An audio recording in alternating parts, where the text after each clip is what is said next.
Hi friends, ఈరోజు మా school ZPHS Korada colony హిరమండలంలో విద్యార్థులకు ఎస్పీఎల్ ఎలక్షన్స్ అనేవి నిర్వహించడం జరిగింది. ఈ ఎలక్షన్స్ అచ్చం ఎలా అయితే నిజమైన ఎలక్షన్స్ జరుగుతాయో అలాంటి అనుభూతి పిల్లలకు కలిగేలాగా అన్ని ఏర్పాట్లు మా ఉపాధ్యాయ బృందం కల్పించడం జరిగింది. మీరు గమనించవచ్చు, ఆ అమ్మాయికి వాటర్ స్లిప్ అనేది ఇవ్వడం జరిగింది. ఇక్కడ వేరొక ఉపాధ్యాయుడు ఇండెలిబుల్ ఇంక్ అనేది పూసి పోలింగ్ బూత్ వైపు అమ్మాయిని పంపిస్తున్నారు. అమ్మాయి తన ఓటును వినియోగించుకోవడం మీరు గమనించవచ్చు. ఇక్కడ వేరే ఉపాధ్యాయులు పిల్లలకి స్లిప్పులు అనేవి పంచడం జరుగుతుంది. ఇదిగోండి, వీళ్ళే మా ఎలక్షన్స్లో ఎలక్షన్స్లో పోటీ చేస్తున్న అభ్యర్థులు. వీళ్ళందరూ అబ్బాయిలు, అలాగే పక్కన అమ్మాయిలు కూడా ఒక 6, మొత్తం 12 మంది ఎస్పీఎల్గా పోటీ చేయడం జరిగింది. అమ్మాయిలు మొహమాట పడుతున్నారు వీడియో తీస్తుంటే.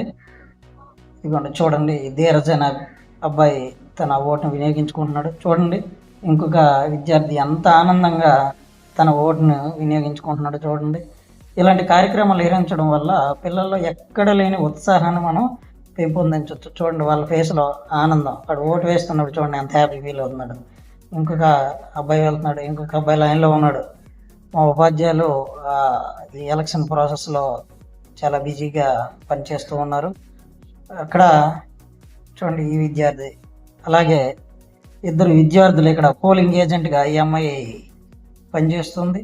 అలాగే పక్కన శేఖర్ అనే అబ్బాయి పోలింగ్ ఏజెంట్గా ఉన్నాడు. అలాగే విద్యార్థులు చూడండి ఎంత ఉత్సాహంగా లైన్లో నిలబడి తమ ఓటును ఎప్పుడు వినియోగించుకుంటామని ఎదురు చూస్తూ ఉన్నారు.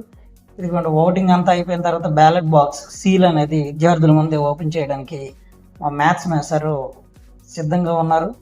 అలాగే అభ్యర్థులు కూడా ఎదురుగానే ఉన్నారు. ఓట్లు లెక్కించిన తర్వాత బ్యాలెట్ బాక్స్ని ఖాళీగా చూపించడం జరుగుతుంది.